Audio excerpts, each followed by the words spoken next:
and it's Sunday. Real quick, keeping it short today because it's way too beautiful to be stuck inside listening to anything online.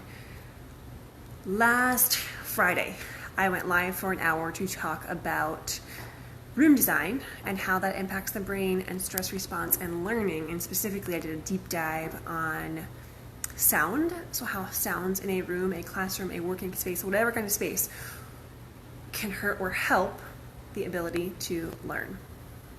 So what are some things in particular we should consider about sound? And what I'm going to do is I'm going to link the recorded webinar from Friday below, and y'all can watch that webinar. It's about an hour, but if you hang on to the end, there's a nice little surprise for you. So what are some things we should think about, and what should we look at in our rooms with a lens of sound in mind? Well, there are some sounds that will be coming from your room, mostly from heating and cooling systems, which you probably are just used to hearing by now. Your brain has somewhat gotten regulated to them, but because those are super abnormal sounds, like back years ago, human biology, and then like hunter-gatherers, we didn't have air conditioning and heating units. So these sounds are like foreign to our brain, therefore they are a micro-stressor. So without even knowing it, it's causing our internal stress response system to become a little bit elevated, because our internal stress response system is like, what's that sound? And if your body internally is like, what's that sound? Your body is not paying attention to what someone is saying and what you are trying to learn. So how can you manage that sound in particular? You can probably not do much to reduce it, because it is part of the building of the classroom or even your home, but you could play classical music, or you could play nature sounds, something that would mask those sounds. And a few other things, and actually came to mind, is we didn't talk about sound on Friday, we talked about seating on Friday. So that's a tip for sound. For seating, I'm gonna link the seating webinar below, but for seating, how that can be impacted by the brain biology and human biology is, so we need to think about like lighting in terms of seating with lighting. So like I'm sitting in front of a window.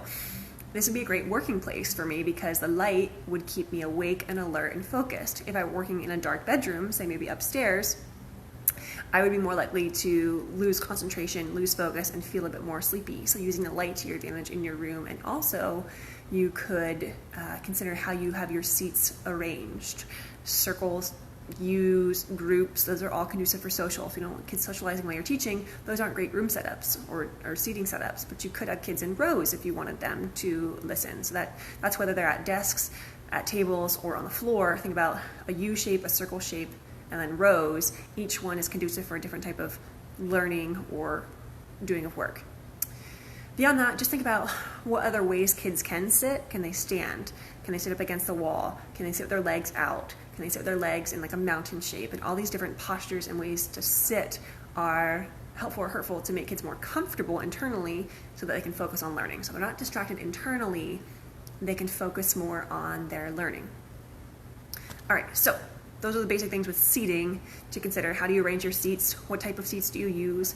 What options do they have for different areas to sit, and how they sit in those areas? And can you use other parts of the room, like spots that are sunlighted, or they could maybe work under desks, or they could work, work could be taped up to a wall and someone could work against the wall with the paper taped to the wall or to a window, or even upside down underneath a desk. But these are all options that consider different seating and movements throughout the room that would be more conducive for learning, because when kids sit still too long, they don't learn so well. So same for you as an adult. If you're teaching virtually, allowing yourself different seating options, moving to where there is light, different seats, styles of seats, getting up and moving every couple minutes to keep yourself active and focused so that you can do the best job teaching. So again, I'm going to link the webinar from last Friday. It has way more detail about seating, not sound, but I did give you some tips there for sound, and I will see you guys very shortly.